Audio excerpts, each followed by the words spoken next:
ақш мемлекеттік хатшысының орынбасары Кит Крах өткен аптада Тайваньға барды. Қытай коммунист әскери күштерінің ұшақтары көп күн бойы бұғазды кесіп өтті. Ал Тайвань президенті Цай Инвэнь Қытай коммунист билікті сабырлыққа шақырады. Ал Қытай коммунистік билік орталық бұғаз деген ұғымды мойындамайды және Тайваньды Қытай коммунист мемлекетінің бөлінбейтін бір бөлігі деп есептейді. 18 қыркүйек Қытай коммунист әскери ұшақтары бұғаздың орта сызығынан кесіп өтті. Сол сәтте Тайвань тарапынан әскери ұшақтары ұшып, алдынан шығып тосып, сіз бұғаз орталық сызықтан кесіп өттіңіз, дереу артқа шегініңіз деп ескерту жасады. Ал қарсы жақ бұғаз орталық сызық деген ұғым жоқ деп жауап қайтарды.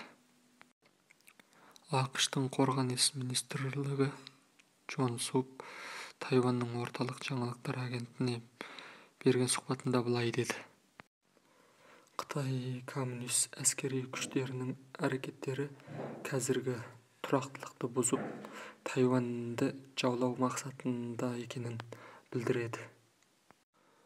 Ол сондай-ақ Тайваньның қауіпсіздігі және халқының өз еркі мен болашағын талдауы ақш мүдделері үшін өте маңызды, сонымен қатар аймақтық қауіпсіздік үшін өте маңызды деп санайды. Қытай мен ақш-тың қарым-қатынасы ең төменге жеткен қазіргі жағдайда. Бұған дейін бірнеше бақ хабарлағандай, ақш Тайваньға 7 түрлі қару-жарақ жүйесін сатуға ниетті екенін білдірген. Бұл әрекет ақш-Қытай Тайвань арасындағы шиеленісті одан ары ушықтыруы мүмкін. Бұл қарулардың ішіне миналар, қанатты ракеталар және дрондар кіреді.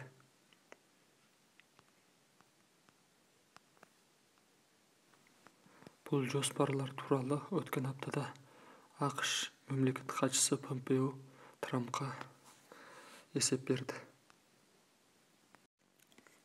Осы мәмілелердің бір бөлігі Тайвань бір жыл бұрын ақш тарапқа ұсыныс жасаған.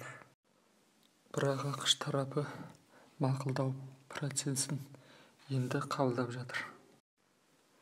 Тайвань теңізінің төңірегіндегі қақтығыс туралы Қытайдың Global Times газетінің бас редакторы Ху Шижиннің айтуынша, Қытай коммунист армиясы 2 күн қатарынан Тайвань аралына кең ауқымды жақындауы Қытай тарапының ақш пен Тайваньның қарым-қатынасы барған сайын жақындағанына сабырлығы таусылғанын. Тыңдармандар, арнаға жазылыңыз, бөлісіңіз, лайк басыңыз. Сіздердің лайк басып, бөлісіп,